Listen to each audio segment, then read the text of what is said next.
The men's War Games team advantage has been set with Roman Reigns and Brock Lesnar on Monday Night Raw, but which team is actually a cohesive unit? A monster altercation with the women's War Games match. Rhea Ripley is going to be on the show. The John Cena tournament continues, and Dominic Mysterio has a confrontation with a very, very small John Cena. This is the Raw recap at WWE and Fanatics original production.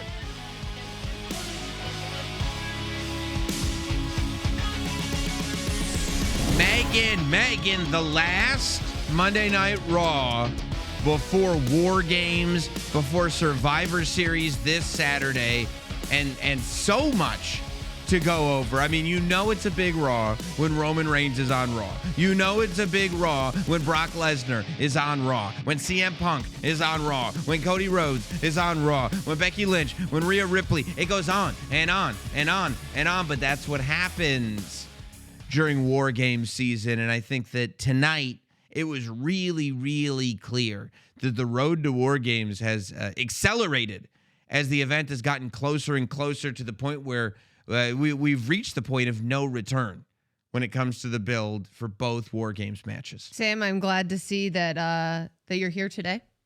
This is my job. Someone was calling for your job earlier in the week. We just started. And so I'm just glad. I'm glad that you made it here. First of all, she wasn't even talking about the fact that we work for the same company. Okay, she's talking about my job at Sirius XM. She was trying to get me. Weren't at today, so people were. I have wondering days. if you're going to show up to work. So I'm glad that you're here, because otherwise I'd have to do the show by myself. So. And we know you couldn't handle that. Listen, I have days I'm allowed to take them. It was very convenient, though. It was one of those, like, when somebody gets in trouble and they're like, no, this is a pre-planned vacation. Yeah, sure. Yeah, okay. Pre-planned. Okay. Yeah. Listen, before we get there, we have a lot to talk about with that women's War Games team, specifically a certain team captain that was extremely vocal tonight, but that should be no surprise to anybody. Roman Reigns, though, is the gentleman that started and ended Monday Night Raw. A nice book-ended show. I love a book-ended Monday Night Raw show. Roman Reigns comes out, and all he's able to utter is acknowledge me before Cody Rhodes shows up. And I mean, you forget sometimes that, like, there is something so special. And that's why this War Games match is so insane, because there is something so special about seeing all different pairings of everybody in this match, but seeing Cody Rhodes and Roman Reigns in the ring together made you go, oh yeah, that's right. WrestleMania 39, WrestleMania 40, one of the most epic sort of rivalries, epic confrontations that we've ever seen. And we see these two men, these two behemoths of the industry, face to face again. I thought it was remarkable. It was wild watching Cody make his entrance, the music hitting, and you just took a trip down memory lane thinking about Cody returning to WWE, Cody and missing out on a year, Cody winning the Royal Rumble, Cody going to LA and ultimately losing to Roman Reigns, all to build himself up once again into that main event match at WrestleMania 40. And here we are. And so much has changed, but yet so much has really stayed the same. It still is when right these there. two men are in the ring. And something really stood out to me when Cody and Roman were staring each other down, mics in hands. And Roman said, I don't like you, but we don't even really know each other that well. Yeah, and they've talked about that in documentaries before, you know, just when you think that you're just watching storytelling. Cody has talked about that in documentaries, how they don't hang out. They don't have conversations. They didn't have conversations leading to their WrestleMania matches. I'm sure they're not having conversations leading to this War Games match. They lead two completely separate lives. And I think when you watch Cody Rhodes and Roman Reigns in a WWE ring, they strike me as two people who have two very different philosophies of what the top guy is. I don't think it's any coincidence that Cody is QB1 and Roman Reigns is OTC1. I think they are fiercely competitive with one another over who is the top guy. I think both of them view themselves and want to be the top guy the John Cena, the Hulk Hogan, the Rock, Stone Cold Steve Austin, the top guy. But I think they both have a different idea of what that is. And whether you look at them and you see it aesthetically, whether it's the way they carry themselves, whether it's the way they talk to the audience, whether it's the way they talk to the other members of their roster, it's just two different psychologies on pro wrestling together. But that's one of the wonderful things about pro wrestling, and all of that, I think, occurs to me when I see Cody Rhodes and Roman Reigns in the ring together. And I love, though, that Cody Rhodes brought it all, because that's such a big concept, right? Just like everything you described. That's so big, what you described. Thinking about all of that as you see these two guys. But that's not why those two guys are in the ring. Those two guys are in the ring because on Saturday, we'd like you to watch a show called Survivor Series War Games. And this match that's going to take place, these two rings surrounded by steel, in which 5 of the top WWE superstars of all time will take on 5 of the top WWE superstars of all time. And Cody asked the question that we need to know in order to care about this match, which is, why are you in it? What do you have in this? What's in it for you? What's in it for you? And I love, because Cody had this great, he grabbed it, just this almost poetic. On Friday? On Friday, it was amazing. Yeah. Standing on top of that table, and it's like, yeah, that's why you're Cody Rhodes. That moment right there, just going over every member of the team and addressing Paul Heyman right to his face, and then establishing War Games as his birthright. The match, of course, that was invented by his dad, Dusty Rhodes. And Roman Reigns kind of, brought that to the table, it being Cody's birthright, but he said, but I'm the one that's been going to war. And it might be your birthright, but this is my family that's in this thing. And that's the one thing that Roman Reigns and Cody Rhodes have in common, that they take their families more seriously than anything else in life.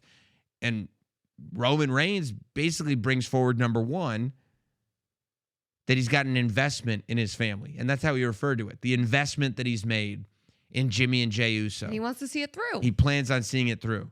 But the other thing that he brought forward was that he hates Paul Heyman.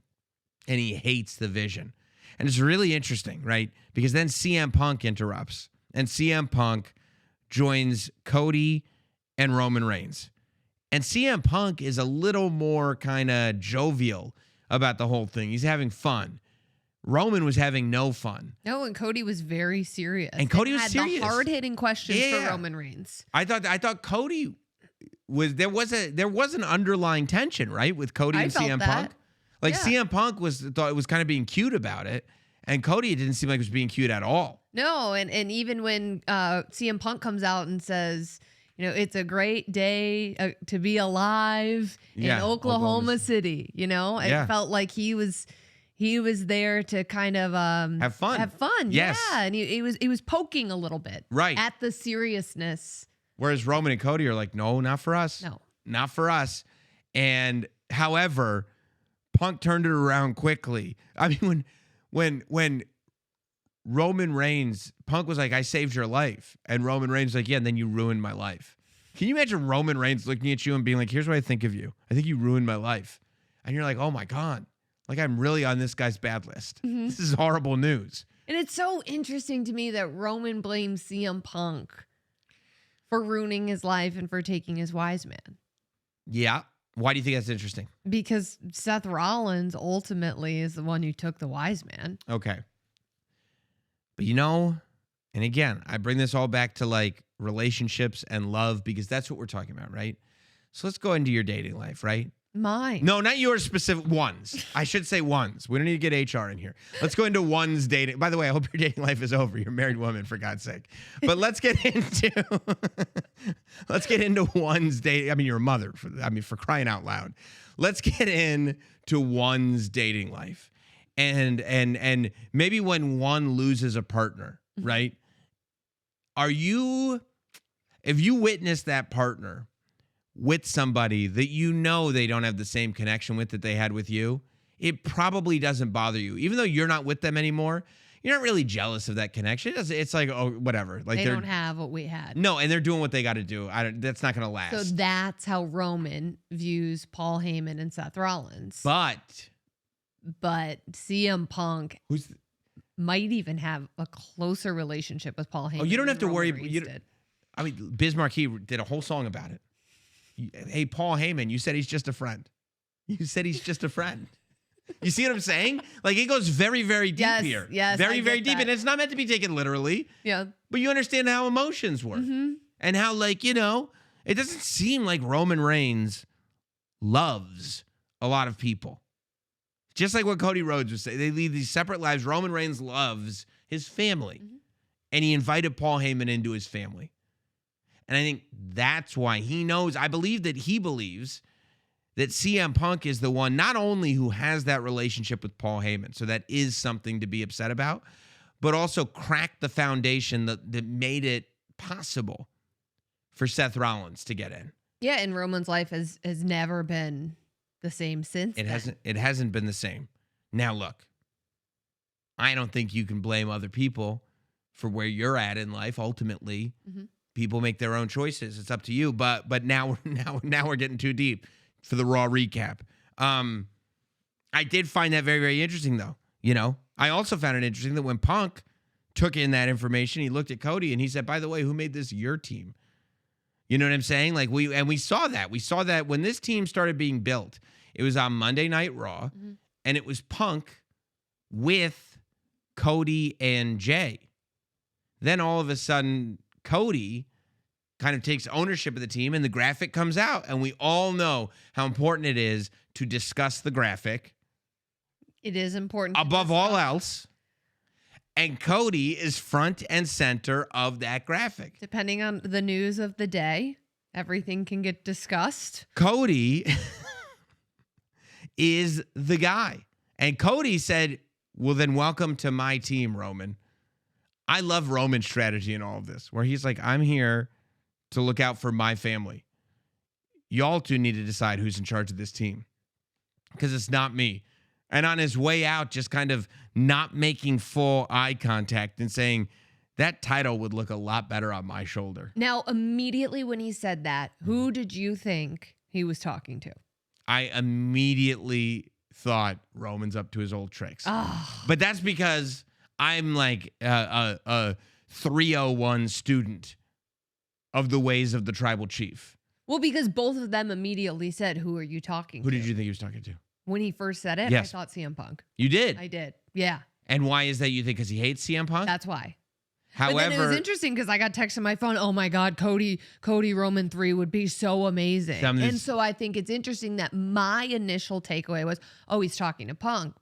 But there was a lot of people, ooh, Cody. Yeah, which is exactly because Roman is up to his old tricks. But and you know Roman knows what he's doing. Of course. Then he left the ring and they asked him foolishly, who are you talking about? I mean, come on, dude. Don't give him that kind of power. And he takes it all in. Tribal Chief is doing tribal chief things. You guys figure that out on your own, and walks off. You know why Roman doesn't have to argue over who's the captain of the team? Because he's there for his family. No. Because that's what he says. But at what point on Monday Night Raw tonight, when Roman Reigns was on the screen, was there any moment where you felt like Roman wasn't the one in control? No, Roman was the captain. He doesn't need to wear the C on his jersey. No. But everybody knows his position. And he's comfortable with that. And he's very, very, very confident. He doesn't need to be voted as captain. To the point, exactly right. He just is. To the point where and then by the way, but he won't, he goes, what do I need to be named captain for? And take on all those problems. To the point where they're trying to figure out who is going to be the tag team that is facing off for the advantage in War Games. And while the Usos are arguing with Cody and with Punk, Roman goes, you guys figure this out. Which one of you two is the captain? It's not me, and walks off. I mean, brilliant, genius. Now we get to the end of Monday Night Raw, and we see the Usos back together. And you know how much I love that. That's and the great. Usos on the same page. This is what I've been waiting for. Like seeing these two in this, Jimmy and Jay, in the position that they're in now finally lined up with each other. And this is the first time in a long time that we've seen that. And I think the first time that Roman Reigns has been around that we've seen Roman not getting in Jay's head and not getting in Jimmy's head. Because it didn't start until Roman left. Mm-hmm. Because Jay didn't have somebody talking into his ear. So we'll see if that can continue or if how Jay would respond if Roman even tried to get in his ear. Logan Paul versus Drew McIntyre. Logan Paul and Drew McIntyre was the team that the Usos faced. It's so funny seeing Logan learn that he was in the match. Yeah. I mean, by the way, there's no doubt who's in control. If Brock Lesnar's not around, Paul Heyman is in control. Yes. If Brock Lesnar is around, as is the case with any scenario, Brock Lesnar is in control. He is an asset to this War Games team. But yeah, Paul Heyman is the one calling the shots. No. Yep. Yes. And also the fact he's got to tell Drew McIntyre, please, I beg of you. Yeah. Please, don't make any suspended. mistakes. You're not supposed to be here. But by the way, I think that Drew and Logan had some pretty incredible chemistry. Mm-hmm. Like, they are a good team. Yeah. And we saw it all at one point. The Bronsons showed up. Cody and Punk showed up to take them on. We saw that team camaraderie. But ultimately, Logan Paul was able, and this was lost in the sauce a little bit, but Logan Paul rolled up Jimmy Uso and pinned him. Paul Heyman's team of the Vision has the War Games advantage. And that means that when the War Game starts with two people in that double cage, that 5 minutes in, the buzzer's going to go off. And another member of Heyman's team is going to go in there. And that means one member of the Cody Rhodes / CM Punk team is going to be in a 2-on-1 scenario. And then they'll be in a 3-on-2 scenario. And then they'll be in a 4-on-3 and a 5-on-4 until these things get evened out. But that makes a huge difference. Especially when you're talking about someone like Brock Lesnar. Or Braun Breaker. Or Bronson Reed. Or Drew McIntyre. Do you know how many tsunamis Bronson Reed could hit while their team has the advantage? I mean, if you talk... and that could be the strategy, right? If you've got a 2-on-1 and you're in there with, who knows? It could even be, if you're in there, let's say with Cody Rhodes to start, and you have Bronson Reed and Braun Breaker beating up Cody Rhodes for 7 minutes. It's 5 plus, I think it's 2 or 3, 5, 7 to 8 minutes. That's massive. That basically takes Cody Rhodes out of that match. That's it. So what do? Do you send in if you're on Team Cody Punk, do you send in your strongest guy to try to fend off the advantage, or do you save your strongest guy and sacrifice somebody? And then you send in Roman Reigns, and Roman Reigns has already been put on a stretcher by Bronson Reed. By the way, I'd love to watch anybody send in Roman Reigns. That's not happening. No, Roman's sending himself in. Roman will go when he chooses. Remember Roman and CM Punk at the last War Games? Roman chose. Yeah. When he was going And again, so did Punk. It's going to get very, very interesting. I'm going to need an immediate shoe scouting report on the Tribal Chief. Well, again, he showed up in, I think he was wearing 7s tonight, if I'm not mistaken. He was wearing, they weren't last week's shoes, but they were still nice shoes. I don't think Roman's worried about it anymore. This is a different Roman. Of course. This is a very different Roman. This is like a Roman who's realizing, I think Roman looked at his calendar and he realized we're wrapping up this year. That means the beginning of next year is coming. That means, you got War Games. You got, then it's just December until you start inching towards the Royal Rumble, inching towards Elimination Chamber, towards WrestleMania. I think Roman knows, okay, it's time. It's time for the postseason. You pointed this out last week. This is the Roman that we've really been waiting to see. Yeah. Unfortunately, the Roman that we've been waiting to see now gets confronted by the beast. Brock Lesnar's back, and you talk about, and we talked about this last week too, at Madison Square Garden, which was, by the way, such an awesome Raw recap. But you talk about, that magic between Cody Rhodes and Roman Reigns. Brock Lesnar versus Roman Reigns met for the first time at WrestleMania 31. Mm-hmm. I want to say that was the first time they wrestled, 10 years ago. And it's just the feeling of those two in the ring together has only gotten bigger and bigger and bigger and bigger. I can only imagine what it's going to look like in War Games. It's going to be incredible. We will be previewing later this week Survivor Series War Games. So we will have a under the Raw recap banner, a Survivor Series preview show that goes up, and then, of course, a Survivor Series recap show. We're also, Rhea Ripley is going to be on the show in just a minute. But Megan, you heard about these Aura frames? These Aura frames are just the bee's knees, they're saying, when it comes to holiday gifts. Yes, you can relive holiday traditions every day. These Aura frames are so amazing because the way they work is you give somebody the Aura frame, you can have them preloaded with photos, videos, however many you want, even a personalized message on the frame. You give it to your parents, your family member, whoever it is. They open it up, they put it on, they turn it on. It's already got all these pictures on it. And by the way, you can keep sending more pictures and more pictures. You just load them onto the app and new pictures show up. You can avoid all kinds of phone calls with your in-laws. Just give them an Aura frame and post pictures of what you're doing. You know what I mean? You don't have to call, oh, yeah, we went apple picking today. No, there's pictures of the apple picking on there. Oh, we made snow angels today. No, there's pictures of the snow angels on there. It's the best. It's exactly one of the many things that I use it for. I love Aura frames. My family loves their Aura frames. It's something that I would highly recommend that you look into. And for a limited time, you can visit auraframes.com and get $45 off Aura's best-selling Carver matte frames. Named #1, by the way, by Wirecutter by using promo code RAWRECAP at checkout. That's auraframes.com, promo code RAWRECAP. This exclusive Black Friday, Cyber Monday deal is their best of the year. So order now before it ends. You can support the show by mentioning us at checkout. Terms and conditions apply, but get there, get those Aura frames, and be the real winner of the holidays. Speaking of winners, we don't know who's going to win the Women's War Games match. However, one person looked pretty bloody dominant tonight on Monday Night Raw, and I believe she is our guest here tonight. Coming to us now, fresh off of a talking segment that ended in absolute pandemonium, Rhea Bloody Ripley, days removed from War Games. What goes on in your head as you get yourself ready for what is the most physical, brutal, for lack of a better term, match that there is in WWE? Just mental preparation for it all. Obviously, like you just said, it is one of the most brutal matches that you could have here in the WWE.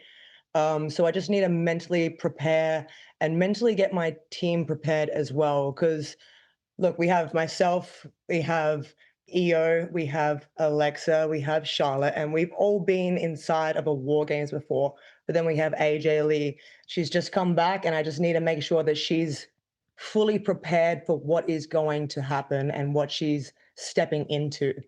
It's a dangerous match, and we just need to make sure that not only our body is prepared, but our mind is prepared as well. This match is like so crazy star-studded, and evidence of that was in the ring tonight. When you look in that ring, and you have, I mean, 2 generations, if not 3, worth of female talent and the best maybe that the industry has seen, and you grab the mic and you don't say a word, but the second you have that microphone in your hand, the crowd goes absolutely nuts. In that moment, do you look around, realize who you're in there with, and then realize you're the one that people want to hear from? It's wild to think of it like that, to be completely honest. And yeah, I did look around, but now that you say that, it is clicking a little bit more because they did erupt when I did grab the microphone. But at the same time, I don't know if they're erupting because I'm about to speak or they know that I'm just unpredictable and anything could happen. the crowd seems smarter than the team that we were in there with, actually, because they were ready for anything. And Nia Jax definitely wasn't ready for a microphone to the face. So, No, but who is? Rhea, you were just talking about how you have to make sure that AJ Lee is ready for War Games because she's never been in a War Games match before. We saw you last week on Raw asking AJ for a minute to talk to her. What made you want to go after AJ Lee for your War Games team? Growing up, I watched AJ Lee. I loved watching AJ Lee. She was one of my favorites for sure. I thought she was amazing at what she did, especially for the size that she is. She's scrappy. She doesn't give up. And I like that fire inside of her that I know she has.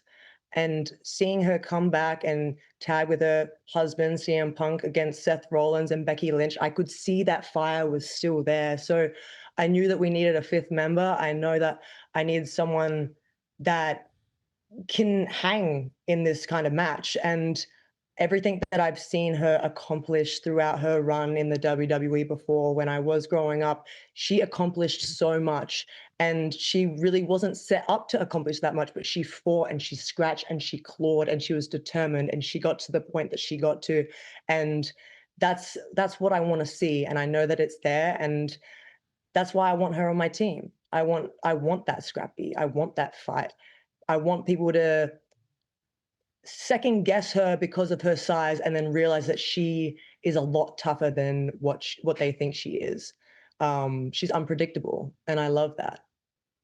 What is the atmosphere like with all of you? What is the feeling? Because I'm sure that at this point in your career, you feel like you are the number one person in the WWE women's division. I'm also pretty sure that that's how Charlotte feels. I'm also pretty sure that AJ Lee did not come back to not be the number one woman in the women's division, and so on and so on. Every time I turn on the internet, somebody's talking about how Io is the best women's wrestler on the planet, period. How does that competition that has to exist amongst you guys kind of show itself when you get ready for a match like this? I think everyone in this women's division thinks that they are the best at what they do, like you just said. And it's not only just my team, it's our opposing team as well. The difference is our opposing team, as you've seen tonight, they might not be on the same page with everything. They might still be taking jabs at each other and not trusting each other. Where our team, the only people that didn't fully trust each other was me and Charlotte. And for now, we have settled our problems. We know that when I first came to Raw, I wanted to prove myself and I wanted to be the best. And I had always looked up to someone like Charlotte Flair, and I knew that she was one of the top dogs, if not the top dog. So I took a leap, and it was like a sink or swim situation. And obviously, Charlotte being Charlotte, she fought back. So that's where our beef pretty much started. And that's the whole reason that we had beef, was because we wanted to be the best and we wanted to prove to everyone, not just ourselves and each other, but everyone, that we were the best. But right now we've discussed strategy, we have talked it out, and we are on the same page. And that's a really dangerous combination for the other team. So I think that going into this, yes, we do all still think that we are the best, but we are also willing to put our egos aside for the common denominator here, and that is to win War Games and beat the other team. And I think that's why we have the advantage. You talk about dangerous situations, and I mean, you can't overlook the powerhouses on the other side of the ring in Nia Jax and Lash Legend. And Lash, I mean, she's made a statement ever since she came up to the main roster. When you're going up against opponents like Nia and Lash, what kind of threat does that pose to your War Games team? I mean, it shows for itself. They're forces to be reckoned with. And we're going to have to be careful with what we do with them and be very strategic with what we do and how we think. I've had many run-ins with Nia Jax in the past, and I feel like I know her pretty well these days. So we're all going to have to come together and just strategize. Then there's Lash Legend. She's new and she's someone that we don't really know right now. So that's a little bit worrying in the back of my head. But at the same time, I also know how it feels to be in her situation and be the new person. Like I just said, you are trying to prove that you are the best. And sometimes that just doesn't work out in a team setting. So she can be all buddy buddy with Nia Jax right now, but I don't know where their alliance lies since it is built on them hating each other, which could be an advantage for us. What do you think it is about Charlotte Flair that you are kind of cosmically connected to in terms of career? Because you're right. I mean, when you think about this rivalry that you guys have had and the story that you guys have had, it's really the story of your entire main roster career. I mean, coming up and thinking that this is now my time. I've done what I'm going to do in NXT. Now it's time to just dominate on the main roster. And maybe it wasn't quite time for that yet. Maybe Charlotte was the one to remind you of that. Then when it is time, Charlotte is still the one a couple of years later that you have to get through. And now that you're both at this place where you are two of the top stars in WWE, regardless of gender or any other qualification, you still end up in the same match together on the same show. What is that link? You know, I've been asking myself that question as well, and it's hard to pinpoint exactly what that link is because I was just an upbeat upstart, just wanting to make a name for herself and take down the best, but I was obviously it just wasn't my time. And Charlotte reminded me that it wasn't my time. And then I tried again and she put me back in my place. But each time that she put me back in my place, I kind of learnt, well, I didn't learn a little bit, I learned a lot from her actually. And that got me to the point when we met again at WrestleMania 39. And then I finally proved to her that I had been learning throughout those years and I had been putting that into play. So I feel like for us, the strive to be the best and want to prove ourselves and not just make a little bit of history, but make all the history and make a full name for yourself where your legacy is set in the lights here in the WWE. I feel like that's what makes us so similar. She wanted to achieve so much greatness and kind of make a name for herself away from the Flair name, away from her father, where me, I didn't have a family member here, but I was striving, a little girl from Adelaide, South Australia. I wanted to make it here. I wanted to make a name for myself. I wanted the name Rhea Ripley to live on within the WWE forever. I think just that drive and that passion and that determination to make a name for yourself is what makes Charlotte and I so similar in a way. No, it makes perfect sense. And there are a lot of ways to get that goal that you're describing, that goal to be the best, that goal to like make a dent in the industry that you're in. And one of those ways is in the ring.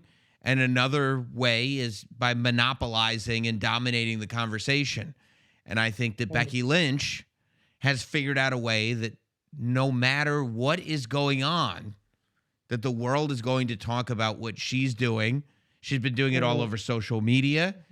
I mean, you said it yourself, but the whole promo building up the War Games team that's opposing you was just Becky Lynch talking and then Becky Lynch talking about everybody else on the team. And it works. I mean, when you're not talking about what Becky Lynch is doing on the show, you're talking about what Becky Lynch is doing on Twitter and Instagram. Is there a part of you that when you see that part of it, because that's a part of the business as well, that you go, oh no, I need to get louder on social media because Becky Lynch is sucking up all the attention in the room? Look, Becky's a talker. She is a yapper. She's a barker. Right. Where I'm a fighter. Oh. That's what I do. Social media is social media, but at the end of the day, it is such a small group of individuals that believe in that hype. And at the end of the day, they can fight back on Twitter and they can fight back on Instagram and they can make videos and they can do all this social media bull crap. But at the end of the day, when you step in the ring, what are they going to do? They're going to talk or they're going to fight? I'm here to fight. We're stepping into war games. You can't talk your way out of this. You can't yap your way out of this. AJ said it best. She's a little chihuahua. She's a small dog that has a loud bark.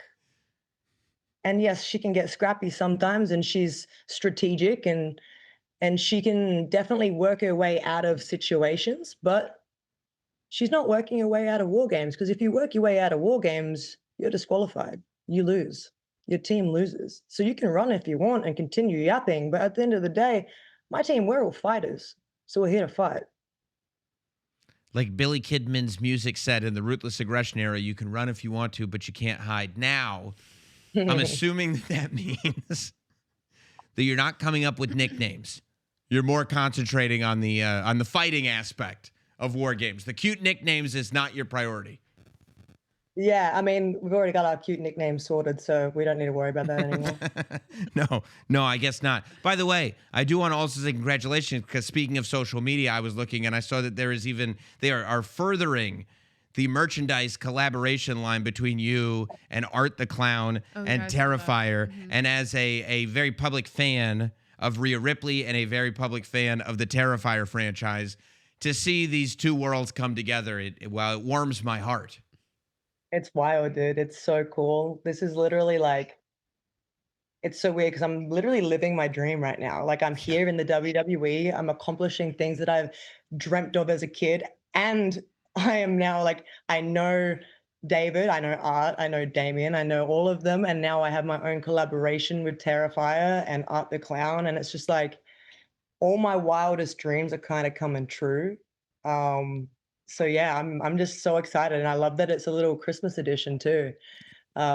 Especially because like I had the idea of making Christmas shirts for the Judgment Day back in the day, and I thought that was awesome. And we put little hats on the photo, and it sold really well. And then this year, I didn't even have to ask; they just made Rhea Ripley Terrifier Christmas shirts, and it was just a dream come true. And I got to tell you how into it they are. Nobody knew I was going to bring that up because I literally just thought of it because I saw it earlier today and I was like, that's awesome. They had a graphic ready. They put a graphic right on the screen as we're talking about it. It was the most amazing thing I've ever seen in my life. Everyone's ready for Mommy Terrifier. Let's go. They really are. They really are. I love it.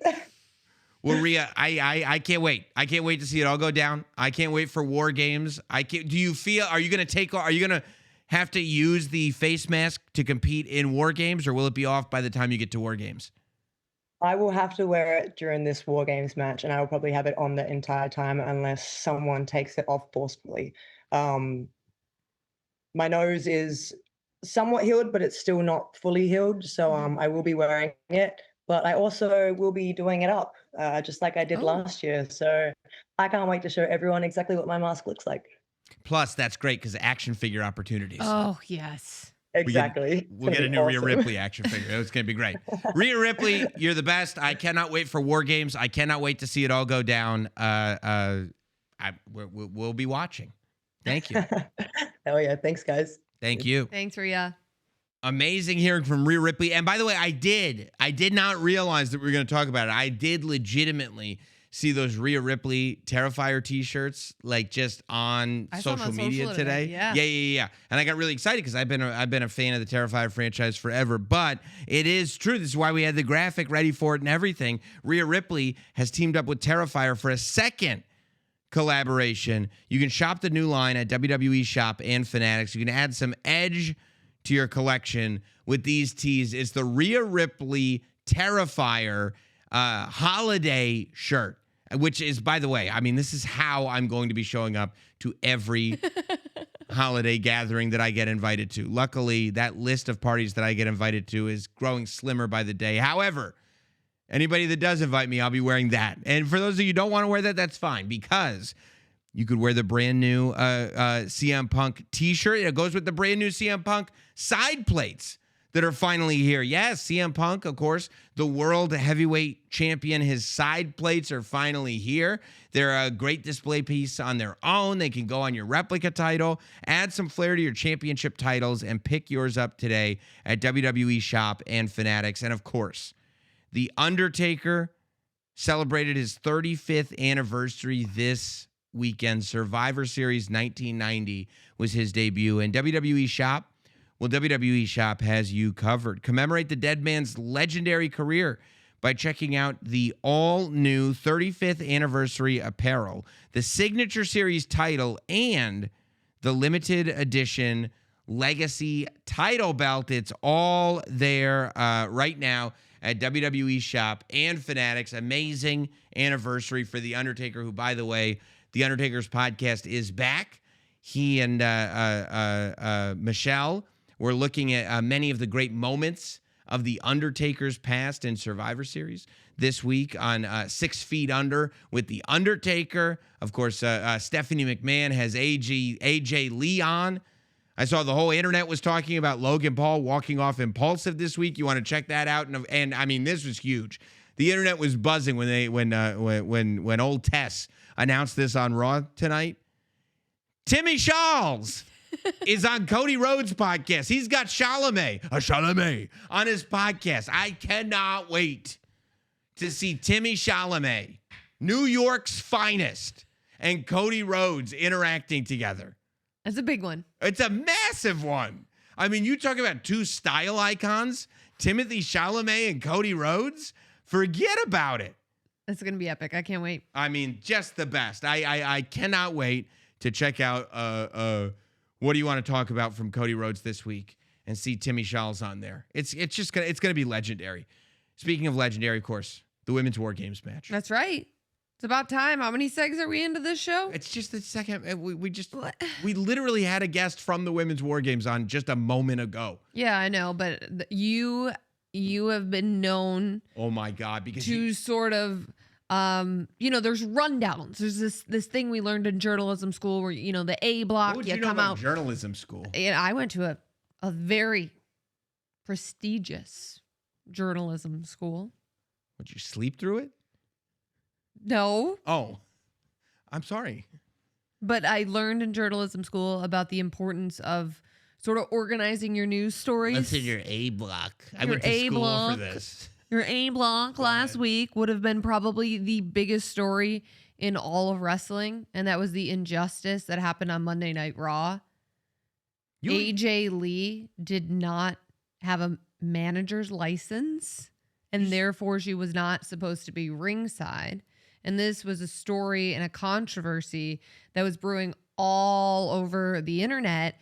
And you have a platform and weren't discussing it whatsoever until I came into the studio in New York City on Wednesday and demanded that your producer, AJ, play the video of Becky Lynch meeting with lawyers. And then when I'm not present, you just go on and do soliloquies about graphics. They're not soliloquies. And finally, the greatest female wrestler of all time, Becky Lynch, called you out on it. Self-proclaimed. No, a lot of people are saying it. For instance. Sports Illustrated. Really? Bleacher Report. Listen. ESPN. Regardless Shall of credits. I continue? No, you shan't. You shan't continue. You know why? Because you switch up your entire flow the minute Rhea Ripley leaves. You didn't say none of this stuff when Rhea Ripley was around. I keep it professional in front of the guests. You were sitting there going like, now Rhea, why would you decide to have this conversation with AJ? And then the minute Rhea Ripley leaves, you're like, oh, Sam, why? Well, because unlike you, I don't try to I act professional in front of the guests. Anytime we have a guest, you're like, hey, so Maxine, actually, a couple weeks ago, Megan didn't like you, and she was rooting for Becky Lynch. What are your thoughts on that? Hey, Dom, Megan doesn't support you. Your thoughts? Sorry for being a truth sayer. You don't have to bury your co-host while we have a guest. That's a burial. That's not a burial. You know what? You bury yourself. And because you bury me in front of our guest, I decided to take Becky's side publicly. Okay, so yes. While we're talking about this Women's War Games, and Becky Lynch did dominate a lot of social media conversation this week. She spent a lot of time talking about, perceived injustices that happened to her, claiming she was going to lawyers about AJ Lee's managerial license, which is absurd. AJ Lee was in the aisleway. Regardless, Becky Lynch lost the Intercontinental Championship. And then, yes, she did. Instead of concentrating on War Games, she decided to concentrate on, she's a big listener to Not Sam Wrestling, my show. And she, I guess, didn't like what I was covering, which a lot of listeners, sometimes they like it, sometimes they don't like it. In this case, Becky Lynch did not like. She called for my firing because I was not talking about her, is what the problem was. You weren't covering the top story in all of wrestling. Because I was covering the War Games graphic, which is also we discussed today on Raw Recap because it's such a big story. And by the way, Becky Lynch, if you look at her social, was all about covering graphics the minute they showed the graphic for the Women's War Game on Friday. She said, now it's time to talk about graphics. Well, it's time to talk about that graphic. But that was by the time there was a new story. She already met with lawyers. Well, guess what? I didn't get fired, regardless of what Becky Lynch Are you sure you weren't on the air today? That's fine. I have days. You're not worried about it? No, I'm not. Not even a little bit? No, not even a little bit. No. I don't know. I saw a tweet from Sirius that they were like, hey, Becky, come on in for an audition. I know, and I wasn't thrilled about it, to tell you the truth. So I wasn't thrilled about I'll tell you 2 tweets I wasn't thrilled about. Number one, Sirius going like, oh, Becky, you should stop by. I was like, I wrote WTF, like, what are you doing? Be loyal to your people. Number two, the other thing I wasn't thrilled about was you responding pro Becky saying Scam Roberts, which nobody has ever called me that. And you wrote. A lot of people are calling you Scam Roberts. The greatest not Alex. female wrestler of all time is calling you Scam Roberts. After you did it, not before. That's a lot of people are saying it. No, I've just been hearing it. I've never heard anybody say that before. Not you to your said face. It. Well, that's disheartening to say the least. I know which team I'm rooting for. The team that didn't advocate for me to not be able to feed my family. Rhea Ripley, AJ Lee, Charlotte Flair, Alexa Bliss, Io Sky, absolute legends on this team. I am just so impressed that with all of the meetings that Becky Lynch had to take, with all of these lawyers, the injustices that she's been fighting, that she was still able to assemble one of the greatest War Games teams that any of us have ever seen. I mean, look at that graphic right there. There's Asuka. It's there's a great Nia Jax. There's Kairi Sane. There's Lash Legend. It is so. And then basically the woman who's created this version of women's wrestling in Becky Lynch. What version? This dominant version. I mean, AJ Lee one day dreamed. She dreamed about women's wrestling looking this way, and Becky Lynch made it a reality. Thank you, Becky. I don't even know what you're talking about anymore. AJ did that. No, AJ dreamt of it, and then Becky made it happen. She contributed like a lot. Yeah, and then Becky made it happen. And Becky did not assemble this team. Becky She did. She said so tonight. No, I know what she said, but the team was already assembled. Yeah, Becky. Weeks ago. No, it was Becky. She put it together. She's always working behind the scenes. Showed up on Friday and was like, oh, I'll join the four of you. No, I think she was working on no, is your she's response. working on a lot of things. We don't always get to see them. Yeah. But she's always hustling, I've heard her bones are very strong face bones. Yes. Yeah, very strong. Very strong face bones. Don't take it personal. Her inspirations are getting less and less hidden. Look, don't take it personal that I took Becky's side. I just had to think, Becky's going to be in WWE a lot longer than Sam. How do you know? So I just had to side with Becky. Michael Cole's been in WWE forever. How come I can't be in WWE forever? Maybe forever. Remember that line? I did think she was going to hold the title forever. Look, I don't blame you for knowing where your bread is buttered. And honestly, I respect your ability to stick with the home team, and that's your home team. That's your home team. What can I do about it? Okay? Not much. I don't appreciate it. I liked when you were nicer. Those days are gone. I don't have kidneys left to give. Yeah, and so you feel like, well, I feel like... You don't need a liver. Yeah. I do too. You probably scratched off that organ donor portion. Nope, not doing it anymore. I've done my good deeds. Now I can just be cruel. That's what you say now. But regardless, I get it. You got to go where your bread is buttered. It's fine. The assembling of talent that is in this match is nuts. It's crazy. It's nuts. Do you think the moment will be too big for Lash Legend? No, I don't. Because everything that Lash Legend has shown us since she's been on SmackDown, and even before that, I mean, I thought she had an incredible performance at Evolution.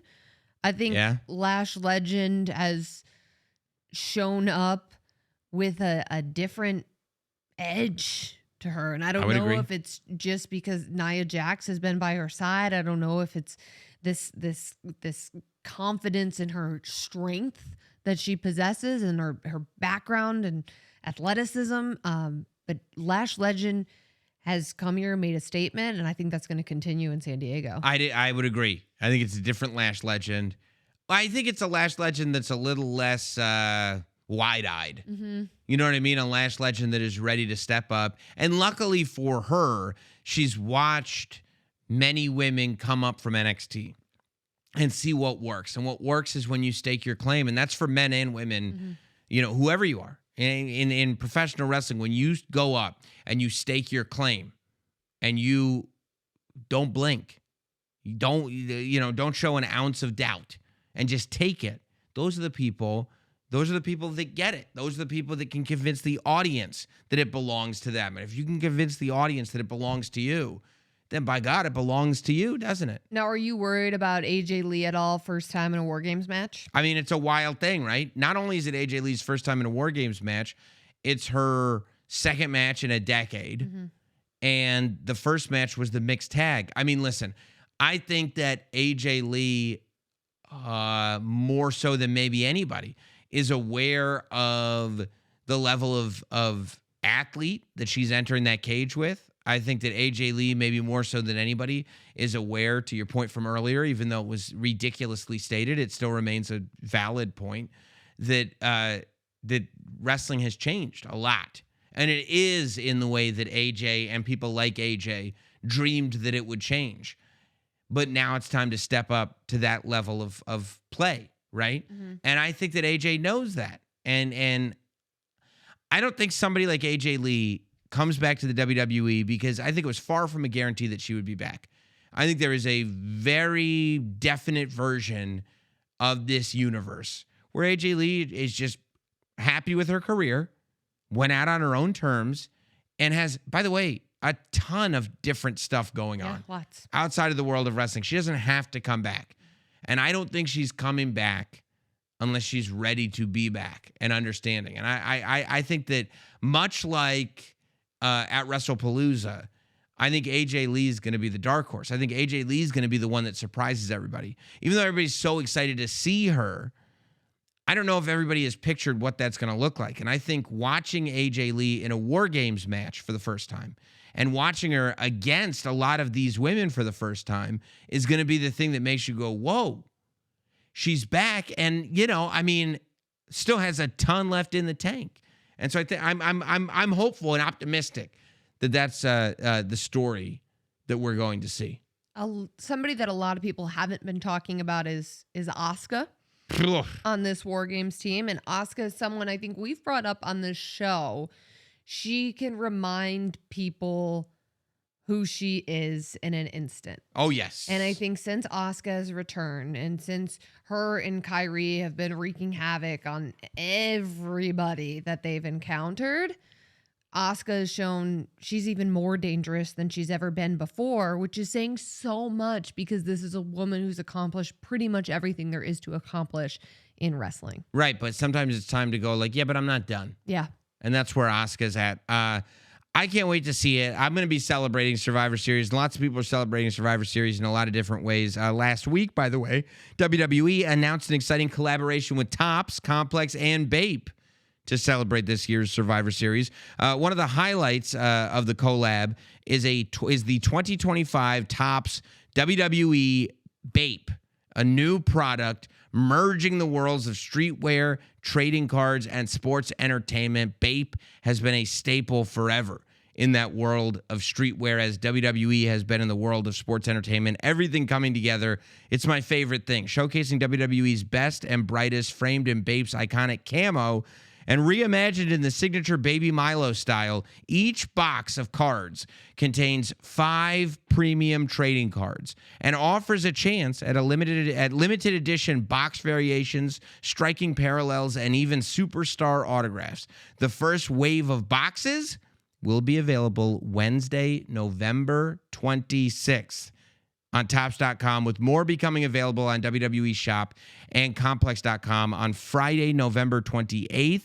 Fans can also find boxes available on site at Survivor Series this weekend and in Bape stores worldwide beginning in December. Very, very exciting collaboration from Bape and Topps and WWE. I can't wait to see it. I also can't wait to see, and speaking of Survivor Series, Dominic Mysterio We know. versus John Cena. Yes. And why didn't I you? thought you were just going to stop at Dominic. But why didn't Mysterio. you bring up Dominic Mysterio in segment 1? Because that's not the biggest and Becky Lynch's story in wrestling right now, and the corruption that's going on. Just John Cena's second to last match, his last PLE. That's all. I mean, this is the biggest case of corruption in probably 50 years, is what I saw on social media. On So what? that means it's whose true. account? On Becky Lynch's account. Okay, that's a good source. I am glad you went to Northwestern. Yes, Dominic Mysterio. They'd be really proud of you. I heard they cut you off the alumni list. Dominic Mysterio. He comes out on Monday Night Raw, looking like $1 million, by the way, and they're back to booing him. I had told you, no. These fans, they cheer Dominic Mysterio, and I was rubbing it in your face if I could be 100% honest. You were. Basically, from WrestleMania all the way until, I don't know, October? Maybe beginning of this month? They were cheering Dominic Mysterio. You're a big I called it guy. Not me. I called it, I told you so. That's not my thing. I don't like. It's 100% your thing. No. I've been telling you guys this. Nobody listens. I don't say that. Every time we get Dom on the show, hey, Dom, Megan doesn't support you. Well, you don't. You don't have to just call me out. But he should know. He should know. Just the world that he's. I hate doing an interview and I don't know what I'm getting into. Like, just so you know, it's a friendly interview. Megan doesn't like you, but don't worry. The show supports you and I support you. Thanks. That's all so that. much. Yeah, that's all that Thanks is. so much. That's why I don't get what your problem is sometimes. But listen, you said you love it when the fans boo Dominic I Mysterio. do. I love it when he can't hublar. And guess what? That's happened the last 2 weeks in a row. 3 weeks now. They're back to booing Dominic Mysterio to the point where he can't talk, and he's got a lot to say. He's got more to say maybe than ever because he lost his Intercontinental Championship to John Cena. Now, John Cena will be defending the Intercontinental Championship against Dominic Mysterio. He was not on Raw tonight. That was announced last week. They couldn't have made it more clear. This is definitely John Cena's last Raw. Yet somehow, when that music played, you know what the funniest part was? Not only did everybody in Oklahoma City think that John Cena was coming out, he got Test too. Joe Test got very excited. Yeah, Joe was like, I can't believe He's it. here. He's really here. here. And then it was a very small man dressed as John Cena and also a very small man dressed as Stu, the camera guy. That was my favorite part. Of course it was, because sometimes the little Stu was yes, great. yes. And then also the fact that he had Stu written on the back of his shirt. Right, To as ID him. Of course it was. And then they went to the camera shot so you could see standard Stu and smaller Stu with John Cena. You know, sometimes you watch this and you go, I wonder if the crew behind the scenes at WWE ever do things just to make themselves laugh. And I'm not saying that's what happened here, but I'm not saying that's not what happened here. So small Stu and small John Cena run to the ring. And I mean, of all the insulting things. I don't know how Big Stu kept a straight face during all of it. Because he's all business. Stu's a legend. He is. But I also don't think it was who was tracking Stu? Because the shot was little John Cena's running to the ring. Little Stu is running behind John Cena. Standard Stu is running behind little Stu and little John. But that meant that somebody was running behind Standard Stu to get all of this in one shot. So I'd love to know who. It's a lot of. Was it just a massive Stu behind all of them? Yeah, massive Stu named Rico. Rico was behind all of them. Okay. From Billy and Chuck? Different Rico. Okay. Different Good. Rico. Good.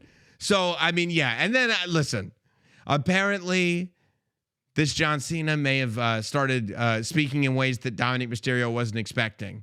And so Dominic Mysterio, unfortunately, did give him an onslaught. Yeah, great look for your guy. Of offense. Well, I mean, you know, he's a serious competitor. He's not here for childish games.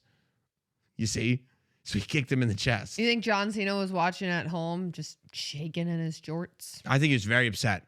Very upset. Upset, yes. But like looking at Dominic, like this guy's a jerk. Okay. I mean, yeah. I would want to get in a fight with a jerk. I mean, what do you mean a jerk? Who cares if he's a jerk? He's looking at Dominic going, I don't want to catch a frog splash. I don't want to catch a 619. I think Dominic's 5-knuckle shuffle might be better than mine. If I'm John Cena watching what Dominic did tonight, that's only adding more fuel to the fire of me wanting to beat this guy's ass. Well, if I'm John Cena watching tonight, I'm going, I hope I don't get one of those footprints in my chest. Because that guy had a footprint in his chest, and it was a size, I think Dom wears a size 15.5. You would know. I don't know for sure, but I think so. It's a big shoe. It's a big man. And he kicked him right in the chest. 5-knuckle shuffle, 619, frog splash. And Ray came out to make the save, but it was maybe the latest save I've ever seen in my entire life. I mean, the damage had clearly been done. Where was Ray? You have a really good point on that. It was a late when the save. Music hit, I was like, and now? Yeah, can you imagine laying there with a footprint in your chest? 5 knuckles imprinted on your forehead, catching boot marks across your face, and then broken ribs shattered because of the frog splash, and then Booyaka Booyaka comes on? What? Where were you, dude? You got beat up by your kid. Wow. That was when Dominic patted out. Tough look for Ray 2 weeks in a row. Well, listen, this Dominic-John Cena match is... I mean, it is going to be legendary. You're talking about John Cena's last PLE on Saturday, Survivor Series. His last Survivor Series, his last PLE. He showed up a year and a half ago and said, and my next Royal Rumble will be my last Royal Rumble. My next Chamber and my next WrestleMania, my next SummerSlam will be my last SummerSlam. And he went through all of it. And then and there were so many, he didn't even get to Survivor Series, I don't think. Yet here we are. And now we're at the point where his next PLE will be his last PLE. After this weekend, John Cena will have one match left, and that's it. Have you processed it yet? Not even close. I'm not in touch with my emotions like that. I mean, do you have any idea the amount of adult wrestling fans that are going to be in tears on the 13th of December? So many. We're going to need to start a support group, okay? And we booed him. That's the irony of all of it. All of us that booed him. But you know why? When we booed John Cena, those are some of the greatest days of our lives. And I wish somebody could tell you that you're in the good old days while you're still in them. And those were the days that we were booing John Cena. And he gave it to, and he showed up for more and for more and for more and for more. And he acted as that foil to The Rock and that foil to CM Punk and that foil to Randy Orton and that foil to anybody who needed a foil. He was there for it. Bray Wyatt, everybody. And now Dominic Mysterio. And who would have thought, too, that on John Cena's way out, well, I thought in my head, by the way, I've had to redo my predictions for John Cena's last year probably 6 times over the course of the year, and they've all been terrible. They've all been completely wrong. But even with the Final Four, I said, here's the Final Four for John Cena. Not even close, because I didn't think we were going to get another story out of John Cena. I didn't think he was going to become Intercontinental Champion. Certainly not. I thought we were going to get 4 kind of one-off matches, and then tip of the hat, good night. We have a full-on story here with John Cena and Dominic Mysterio. It's a classic good guy versus bad guy.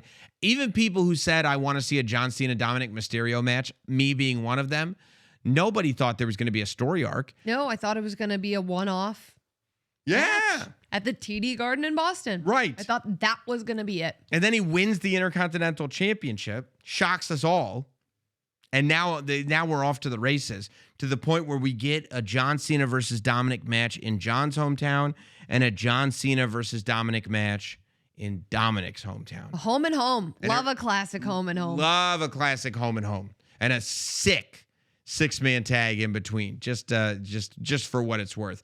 But I can't wait to see this. I mean, you talk about an immense platform for Dominic Mysterio to be stood upon. This is it. This is this will. It could be. I think John Cena's last match will be the biggest match of the year, and that's only the beginning of how big that match is going to be. But this John Cena last PLE match, this is massive. Like, I don't even think that we're at the point where we're ready to really figure out how big this is. And this last sort of story that John Cena is telling, it's all just like so big and so important to history, and it's going to be such a moment when John Cena and Dominic Mysterio face off. It might be one of those things 10 years from now when Dominic Mysterio has been the WWE champion for 7 years straight. I mean, undefeated. We heard Dominic say it on Raw a couple weeks ago. He said, "I'm already better than you, and I'm not even at my prime." Now, we know that's Dom being Dom, but I do think he's right. He's not at his prime. He's not at his peak. You think he's better than John Cena? No. Oh, that's not I think right. John Cena, next to Becky Lynch, is the greatest of all time. You think Becky might be the greatest of all time? Well, the greatest female wrestler of all time. Okay. John Cena is the greatest of all time.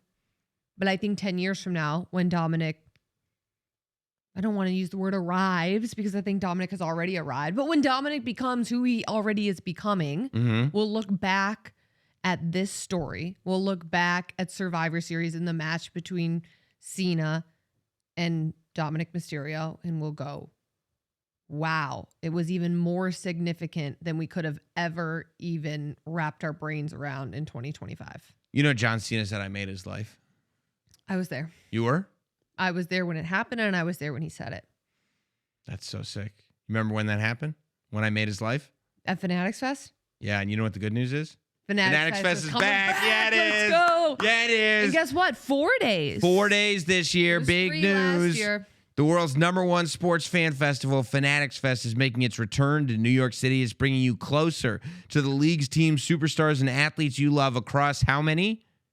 4 days. 4 action-packed days in July. Meet your favorite WWE superstars and get your hands on exclusive merch. Catch live podcasts and interact with the biggest names in sports. Tickets are on sale now, and Raw Recap fans can get 10% off by using Raw Recap 10 at checkout. That's Raw Recap 10 at checkout for 10% off. And like I said, be on the same floor where I, on the record, made John Cena's life just with a hug. I hope this year I make Becky Lynch's life. Well, she's asked that I get fired, so I don't think I'm going to be able to do it. We'll see. Fanatics Fest. Get out there, and we hope that we will see you there. I think we're going to have a lot of John Cena tournament to talk about. We saw Gunther in an absolute classic with Carmelo Hayes. Carmelo, and this is Gunther, he allowed people to believe. We believed. I think you believed. I believed. I thought Carmelo might actually do this. I did too, especially after he shocked the world on Friday. Guess what? That'd be fun. Gunther is no fun. Gunther beats Melo, and then unfortunately, Penta is in a position where he can not finish the match with Solo Sikoa. Horrible time for that to happen, and just like that. But I mean, when we get to Gunther versus Solo, that is going to be absolutely outrageous. Well, guys, there's going to be plenty more from myself and Megan Morant coming up later this week. Later this week, we're going to have a Survivor Series preview, and guess who we're getting as a guest? Dominic Mysterio. Dominic Mysterio on the Survivor Series preview podcast. So make sure you're subscribed and keep checking YouTube. And then after, I just did. I texted. And it is confirmed. Dominic Mysterio, and no one even answered mine. That's no surprise. It was a group text too. After Survivor Series, we'll be here to recap it all. You didn't even put me on the text. And then again, Monday after Survivor Series. I wasn't on the text. Well, you're not on a lot of texts. We will see you all over the place this week. Have a good one, everybody, except for Megan.